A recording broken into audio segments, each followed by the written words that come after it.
Halo semuanya, apa kabar? Bertemu lagi dengan saya. Kiranya semua sehat, bahagia, dimanapun berada. Ya, malam ini saya mau berbagi ilmu sedikit tentang pemakaian alat peraga dalam pemahaman konsep perkalian dan juga konsep pembagian. Nah, kali ini saya berbagi kiranya bisa menjadi referensi bagi teman-teman guru yang mungkin ada di pedalaman, ataupun juga bisa menjadi referensi bagi peserta didik anak-anak yang mungkin mempunyai Android yang bisa ada jaringan internetnya, bisa dibuka, bisa ditonton, mungkin susah memahami perkalian ataupun juga pembagian. Nah, kali ini saya mau berbagi tentang alat peraga yang sebenarnya gampang dan mudah sekali didapat oleh kita yang pedalaman, karena alat peraga ini biasa dipakai anak-anak untuk bermain, jadi tidak susah untuk didapatkan dan itu ada di sekeliling kita seperti itu. Nah, ini dia alat peraga yang tadi saya sebutkan. Ini alat peraganya ini sejenis bambu.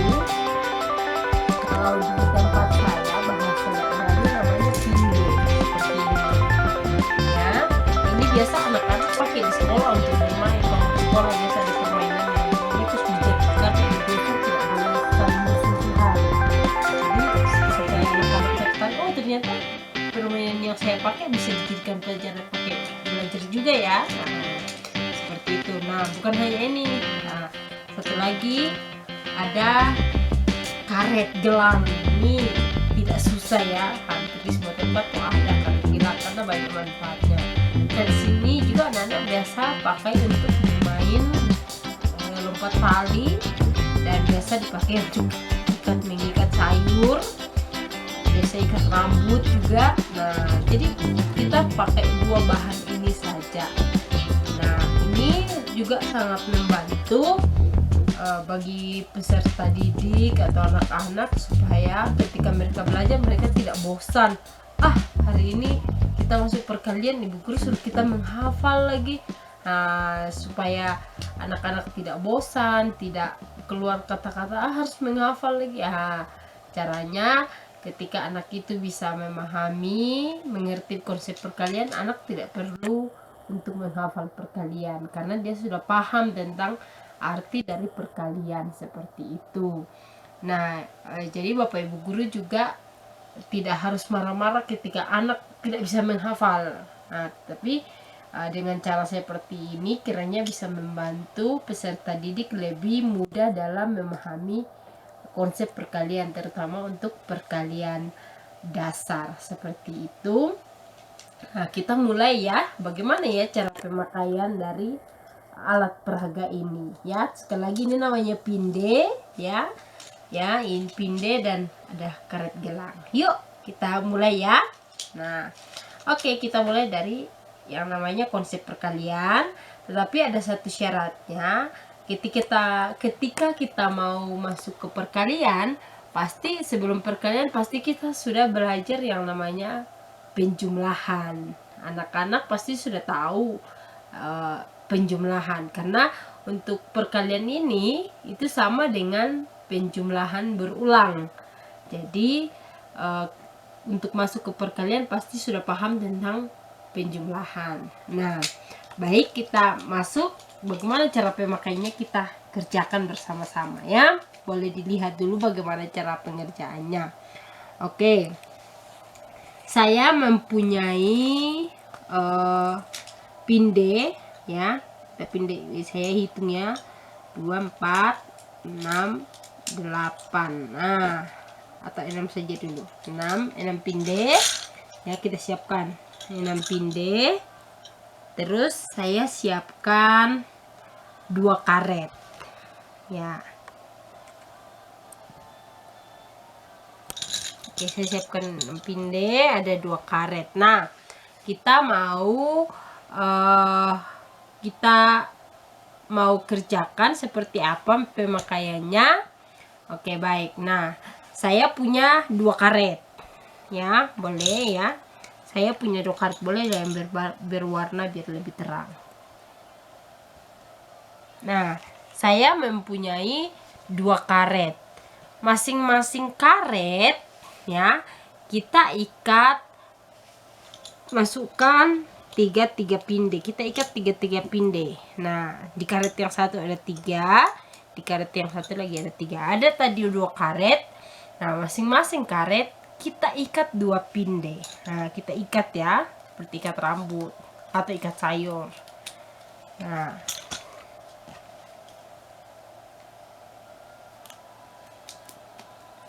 Nah, setelah begini ya, yang tadi saya bilang bahwa ketika masuk perkalian pasti Anda sudah tahu penjumlahan. Nah, ketika sudah seperti ini kemudian kita jumlahkan ulang ya, kita jumlahkan. Ini ada berapa di sini?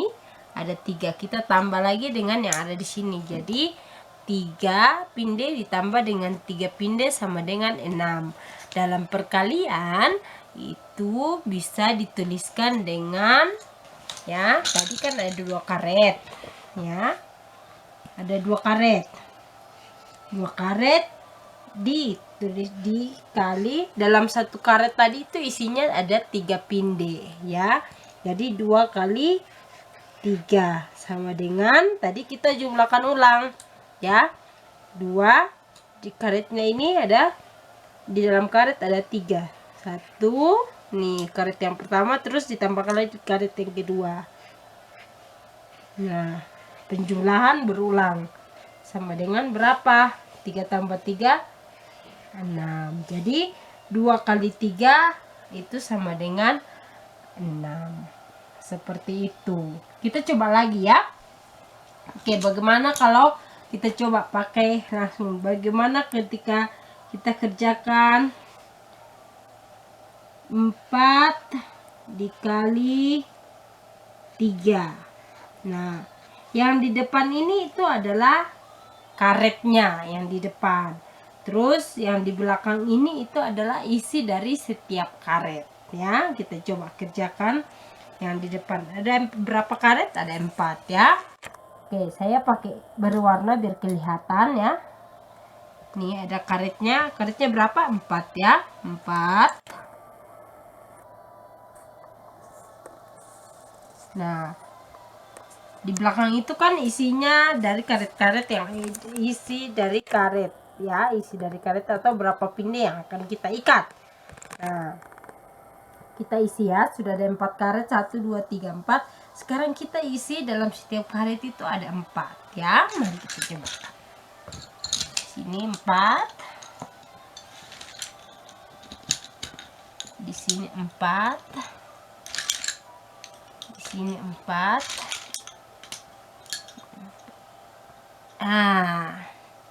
Ya, masing-masing karet sudah ada pindenya. Mari kita ikat.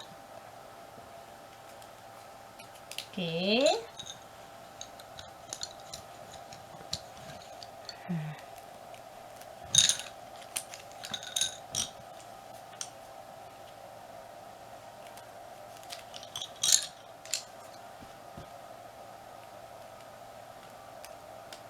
Oke, nah sudah ya, di dalam setiap karet yang kita ikat itu ada 4 pinde. Nah, coba kita hitungnya. Ini berapa? Ada 4. Maaf, tadi saya salah.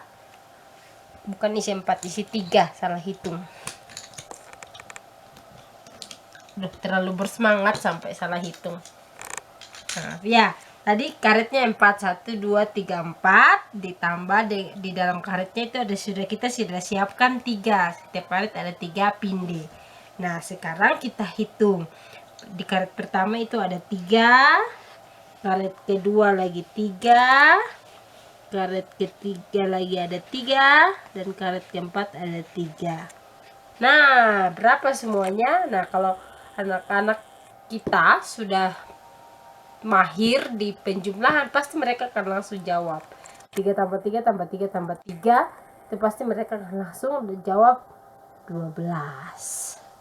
Seperti itu. Ini arti dari perkalian, apalagi perkalian dasar ya.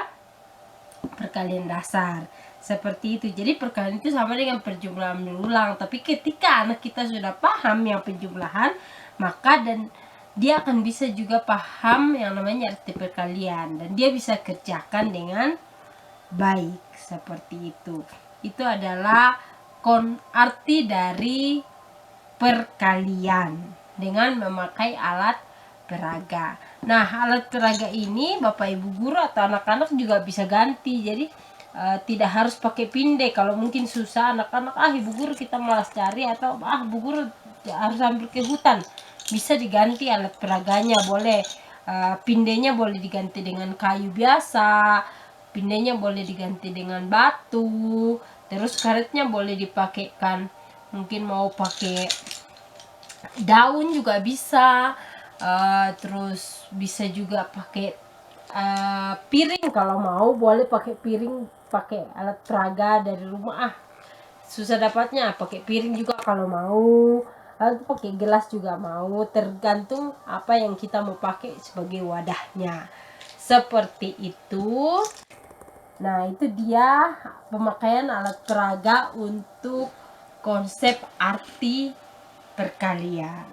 Ya, kiranya bisa menjadi referensi bagi Bapak Ibu guru yang ada di pedalaman dalam mengajarkan konsep atau arti perkalian, ya, dan juga bagi peserta didik atau anak-anak yang mungkin pikir besok ke sekolah disuruh menghafal lagi. Nah, supaya tidak terbebani dengan yang namanya menghafal perkalian, boleh dicoba, ya, boleh dicoba di rumah. Boleh pakai batu, kalau malam-malam tidak ada pinde, ada batu di depan rumah, boleh, ya, boleh dipakai seperti itu. Nah, satu lagi bisa pakai kelereng, ya. Biasa kan pakai kelereng, boleh pindenya ganti dengan kelereng, karetnya kalau boleh pakai gelas atau piring juga terserah, mana-mana saja, ya, seperti itu. Baik, itu untuk konsep perkalian atau arti perkalian. Oke, kiranya bisa membantu dan bisa memberikan referensi bagi Bapak Ibu guru yang ada di pedalaman. Sekian dan terima kasih. Nah, kalau kalian supaya tidak harus menghafal, caranya nanti latihan kerjakan perkalian dasar 3 kali 2, 4 kali 2, perkalian 1 sampai 10. Ketika kalian coba-coba terus menghitung, pertama pakai alat peraga, rajin terus, kalian tidak harus menghafal. Nah, setelah rajin otomatis kalian akan tahu dengan sendirinya tanpa harus dihafal itu perkalian dasar. Nah, kalau ketika kalian sudah bisa mengerjakan perkalian dasar, untuk mengerjakan perkalian yang mulai dari 2 angka 1 angka, 2 angka 2 angka, dan seterusnya, itu akan lebih gampang. Yang penting sering berlatih. Kalau masih lupa caranya, pakai lagi alat peraga, hitung lagi. Seperti itu. Oke anak-anak dan Bapak Ibu guru, boleh dipraktekkan. Terima kasih. Oke, Bapak Ibu guru dan juga anak-anak dimanapun berada, kembali lagi untuk yang sesi 2 tadi sudah menyampaikan arti perkalian dengan memakai alat peraga. Nah, selanjutnya adalah saya mau mengajarkan lagi arti pembagian dengan memakai alat peraga yang sama tadi, pinde dan juga karet, ya. Kalau tadi perkalian sudah, sekarang pembagian sama, sebenarnya mudah saja. Yang penting kalian bisa paham seperti apa itu konsep pembagian. Nah, pembagian itu ada 2, ada pembagian yang habis dibagi dan juga ada pembagian yang bersisa. Nah, pembagian itu adalah kita membagi sama banyak. Itu pembagian, kita harus bagi dia sama banyak. Nah, saya masuk ke contoh selanjutnya. Langsung saja kita masuk ke contohnya. Ya, contoh. Saya punya pinde nih. Pinde saya itu ada 6. Ya, 1, 2, 3, 4, 5, 6. Saya mau bagikan ke 2 karet. Nah, Kalau dalam tulisannya seperti ini, dalam pembagiannya 6 pinde tadi, 6 pinde saya mau bagi ke 2 karet. Nah, berapa ya? Tahu tidak? Nah, gampang saja. Mari kita coba pakai alat peraga. Gampang. Nah, tadi 6 pindenya. 2, 4, ada 6. Kita bagi ke 2 karet. Nah, pembagian tadi Ibu Guru. Pembagian tadi saya sudah sampaikan bahwa kita harus membaginya sama banyak ya. Kita coba bagi ya. Sama banyak kita bagi. Tuh, 1. Nah, ini dia pembagian. Kita sudah bagi sama banyak. Nah, bagi berapa hasilnya 1 karet? Nah, coba kita ikat. Nah,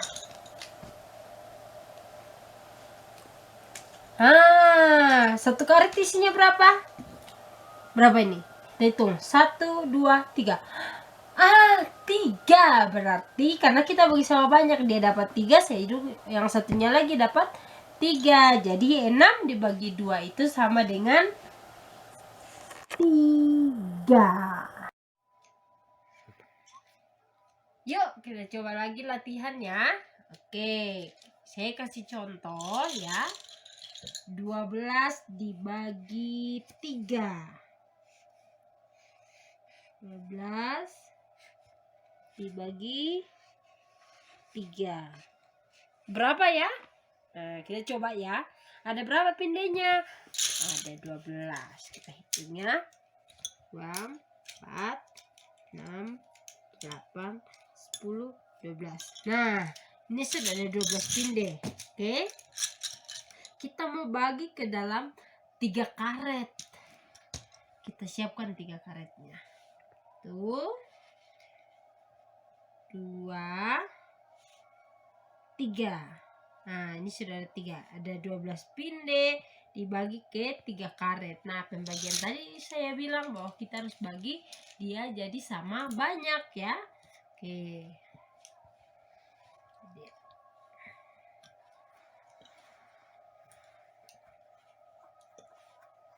Seperti main ini ya, kalau dibagi sama banyak ini, kalau ingat permainan congklak. Nah, modelnya seperti itu, dibagi sama banyak. Dapat bagi sampai sama banyak. Nah, ini dia, sudah nih, kita sudah bagi sama banyak. Sudah? Nah, 1 karet, dia akhirnya dapat berapa? Coba lihat. 4. Iya, betul sekali. Dapat 4. Yang ini juga dapat berapa ya? Sama 4 kan, tadi dibagi sama rata terus sama banyak. Nah, ini juga berapa? Sama 4 karena dibagi sama banyak. Nah, sudah deh. 1 karet dapatnya berapa tadi? Ada 4 isinya di dalam 1 ikat. Jadi 12 dibagikan 3 dapatnya adalah 4. Bisa? Gampang saja. Seperti itu. Itu kalau untuk pembagian yang tidak bersisa. Kita coba yuk satu lagi yang namanya pembagian bersisa. Sama, cuma nanti ketika hasil akhirnya itu ada sisa. Kok ada sisa, Bu Guru? Ada sisa. Nah, seperti ini ya. Saya kasih contoh. Contoh 5 dibagi 4. Berapa ya? Coba kita pakai alat peraga. Ada 5 apa ini? 5 pinde. 1, 2, 3, 4, 5. Kita mau bagi ke 4 apa ini? 4 karet. Coba 1, 2, 3, 4. Nah, ada 4 karet, 5 pinde mau dibagi ke 4 karet. Pembagian itu harus dibagi sama rata atau sama banyak. Kita coba bagi 1, 2, 3, 4. Nah, ada sisa 1 loh. Ini sisa 1, tidak ada karetnya. Bagaimana ya tulisnya? Nah, berarti 5 bagi 4 itu 1 karet dapat berapa ya nih? 1 karet dapat 1 pinde. Berarti 5 bagi 4 itu adalah 1. Tapi ini bagaimana Bu Guru? Karena tidak ada karetnya. Ini dinamakan sisa. Jadi kalau dalam pembagian tadi ada 5 pinde dibagi 4 karetnya.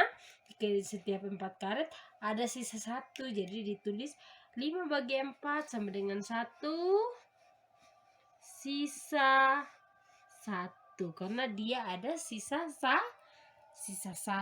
Seperti itu. Kita coba lagi, ayo. Satu contoh lagi. Ya. Satu contoh lagi untuk pembagian yang bersisa. Pembagian bersisa. Contoh 7 dibagi 2. Nah, kita coba ya, 7 bagi 2. 7 ini apa? Pindenya. 1, 2, 3, 4, 5, 6, 7. Sudah 7 pinde. Kita mau bagi ke berapa karet? 2 karetnya. 1, 2. Kita bagi dia dulu sama rata ya. 1, 4. Nah, ada sisa lagi 1. Coba kita coba ya. Berarti 7 bagi 2 berapa? 1 karetnya dapat berapa nih? 3. Berarti 7 bagi dia adalah, bagi 2 adalah 3. Sisanya berapa? 1. Kita tulis sisa 1. Nah, seperti itu. Mengerjakan perkalian. Seperti itu cara mengerjakan pembagian dan arti dari pembagian. Jadi pembagian itu sebenarnya mudah juga ya. Berarti kalian paham apa itu ya? Bagaimana ya cara mengerjakan pembagian dasar seperti itu. Nah, kalian boleh mencoba di rumah, latihan sebanyak-banyak mungkin. Ya, semakin rajin latihan akan semakin lebih pintar, lebih gampang lagi dalam mengerjakan pembagian. Kalian bisa tahu pembagian itu seperti, dan selanjutnya kalian bisa tahu, pasti nanti akan tahu, penasaran, ada hubungannya dengan operasi hitung yang lain. Bagaimana? Boleh mencoba di rumah dan pasti akan penasaran dengan selanjutnya. Oke, baik. Selamat mencoba dan tetap semangat. Sampai jumpa.